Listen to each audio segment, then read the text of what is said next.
आदरणीय सभापति जी, उस समय कई अलग छोटे छोटे राजनीतिक दल थे, ये इमरजेंसी के खिलाफ लड़ाई के मैदान में उतरे थे और धीरे धीरे उन्होंने अपनी जमीन बनाई थी। आज वो कांग्रेस का सहयोग कर रहे हैं और मैंने कल लोकसभा में कहा था, अब कांग्रेस का परजीवी युग शुरू हुआ है। ये परजीवी कांग्रेस है, जहां वो खुद अकेले लड़े वहां उनका स्ट्राइक रेट शर्मजनक है और जहां किसी के सहारे, किसी के कंधे पर बैठने का मौका मिला वहीं पर से बच करके आए हैं। देश की जनता ने आज भी उनको स्वीकार नहीं किया है, वो किसी की आड़ में आए हैं। ये कांग्रेस परजीवी है, किसी और के कारण सहयोगी दलों के वोट खा करके वो जरा फली फूली है ऐसा दिखता है। और कांग्रेस का परजीवी होने का कारण उनके अपने कारनामों से है। वो देश की जनता का विश्वास नहीं लेता है, वो जोड़ तोड़ करके बचने का रास्ता खोज रहे हैं।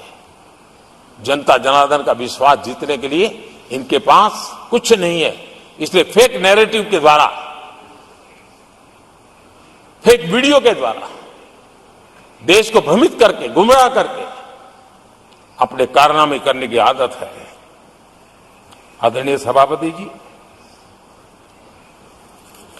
इस सदन में, ये उच्च सदन है, यहां विकास के विजन पर चर्चा होना स्वाभाविक अपेक्षित है, लेकिन भ्रष्टाचार के गंभीर आरोपों से घिरे लोग, ये कांग्रेस वाले भ्रष्टाचारी बचाओ आंदोलन चलाने लग गए हैं बेशर्मी के साथ। जिनको सजाएं मिली है भ्रष्टाचार में, इनके साथ तस्वीरें निकालने में उनको मजा आ रहा है।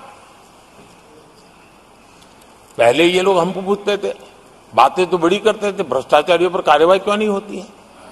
और जब भ्रष्टाचारी जेल जा रहे हैं तो हंगामा कर रहे हैं, क्या आप लोगों को जेल क्या भेज रहे हो? आदरणीय सभापति जी, यहां चर्चा के दौरान केंद्र की जांच एजेंसियों पर आरोप लगाए गए हैं। जांच एजेंसियों का ये सरकार दुरुपयोग कर रही है, ऐसा कहा गया है। आदरणीय सभापति जी, अब आप मुझे बताइए, भ्रष्टाचार करे आप,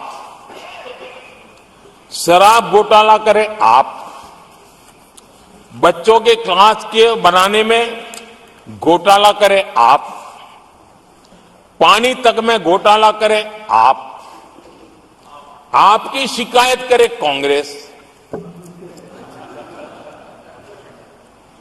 आपको कोर्ट में घसीट करके ले जाए कांग्रेस, और अब कार्रवाई हो तो गाली दे मोदी को।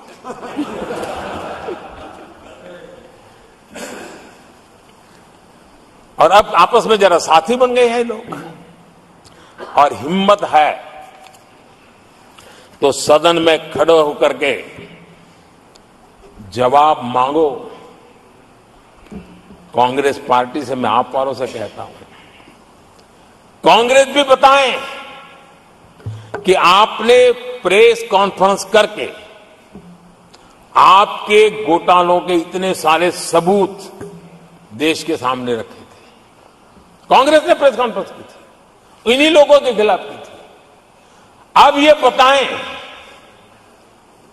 कि ये जो उन्होंने सबूत प्रेस कॉन्फ्रेंस करके सारी फाइलें बताई थी, क्या वो सबूत सच्चे थे या झूठे थे? दोनों एक दूसरे को खोल करके रख देंगे।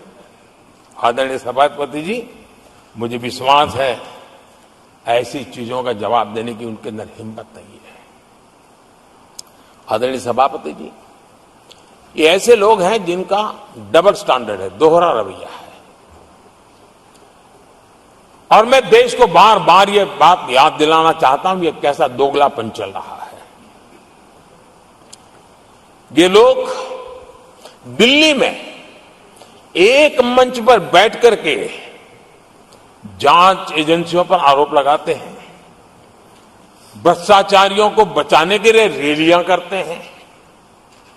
और केरला में उनके शहजादे, उन्हीं के केरल के एक मुख्यमंत्री जो उनके गठबंधन के साथी हैं, उनको जेल भेजने की अपील करते हैं और भारत सरकार को कहते हैं कि इस मुख्यमंत्री को जेल भेज दो।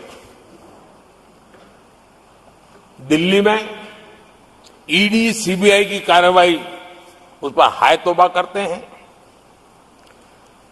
और वही लोग उसी एजेंसी से केरल के मुख्यमंत्री को जेल भेजने की बात करते हैं, शहजादे। तब लोगों के मन में सवाल उठता है कि इसमें भी दोगलापन। आदरणीय सभापति जी, छत्तीसगढ़ में कांग्रेस सरकार के मुख्यमंत्री के साथ शराब घोटाला जुड़ा। यही आप पार्टी वाले चीख चीख करके कहते थे कि ईडी सीबीआई को लगा दो और इस मुख्यमंत्री को जेल में डाल दो, खुलेआम कहते थे। और ईडी ये काम करे इसके लिए गुजारिश करते थे। उनको तब ईडी बहुत प्यारा लगता है। आदरणीय सभापति जी,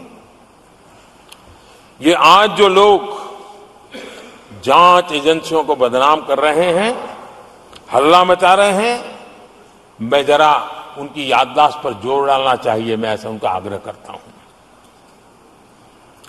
जांच एजेंसियों का पहले दुरुपयोग कैसे होता था, कौन करता था, मैं जरा बताना चाहता हूं। मैं कुछ बयान आपके सामने रखता हूं। ये पहला बयान है 2013 का। बयान क्या है? कांग्रेस से लड़ना आसान नहीं है, जेल में डाल देगी, सीबीआई पीछे लगा देगी। कांग्रेस सीबीआई व इनकम टैक्स का भय दिखा करके समर्थन लेती है। ये स्टेटमेंट किसका है? ये बयान है स्वर्गीय मुलायम सिंह जी का। कांग्रेस एजेंसियों का कैसा दुरुपयोग करता है, ये मुलायम सिंह जी ने कहा था। और यहां इस सदन के माननीय सदस्य रामगोपाल जी को मैं जरा पूछना चाहता हूं कि रामगोपाल जी, क्या नेताजी कभी झूठ बोलते थे क्या? नेताजी तो सच बोलते थे।